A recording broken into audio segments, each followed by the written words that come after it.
I got to stop here and just talk for just a minute about the rhetoric on the right, okay?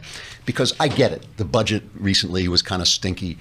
We're not going to get a repeal of Obamacare, which is an absurd hope. The fact that people thought that they were just going to repeal Obamacare and send these congressmen back. They're not all from southern states. They're not all from hyper-conservative states. Some of these guys are from moderate, a lot of these guys are from moderate states. They can't go back and tell people, oh, yeah, you lost insurance, but, we promised to repeal it. So, now you can't pay for your kids' health care. They're not going to go back and do that. It's politics. There's compromises. I know it sticks in the right's craw. Reality sometimes sticks in the craw of commentators who don't have to wrangle cats up on Capitol Hill. But the difference between this government and the last government, and the government we didn't have, that we would have had if we had elected Hillary Clinton, is a difference, an unbelievable difference. The fact that our police are getting support, the fact that Jeff Sessions is pulling off, as Heather said, that Jeff Sessions is pulling off those federal, guys who know nothing about police work. They only know about racial grievances.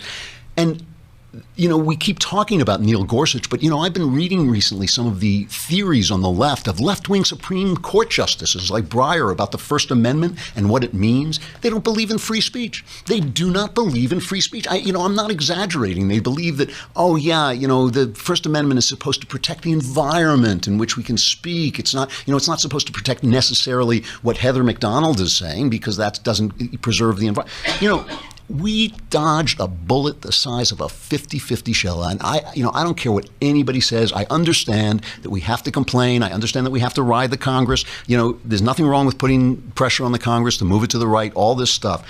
But to sit and think that this is not so much better than what we would have had is insane. And so while you're complaining and while you're grousing about the latest thing, just remember that bullet was the size of a tank bullet, and we dodged it. And Trump is basically, like I said, we'll see how he does in the legislative arena. We will see. I will talk about the health care bill, assuming it gets through the House. I'll talk about that on Monday, if anybody survives the Klavanless weekend, which I know is always a near-run thing. But, I just think that while we're complaining, it is not the wrong thing to say that at least we have a guy in office, at least we have a Congress now that does think about the lives of black people, because I care a lot more. I care a lot more about that little kid in his Spider-Man outfit who was proudly showing it off, who got blown away by a gang member, than I care about the gang member who gets shot down by the police, even if the cop made a mistake.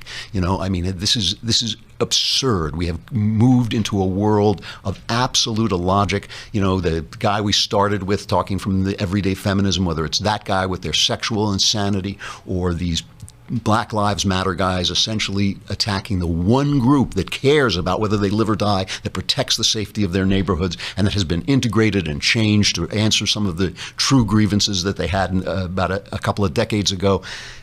It's insane. And at least this president, he does things that I would have had hair by now if this guy would just be quiet sometimes. He sometimes drives me crazy, but it is better. It is better, and much better than it would have been, or than it has been for the last 8 years. And while we're complaining, we ought to take a little time to celebrate that.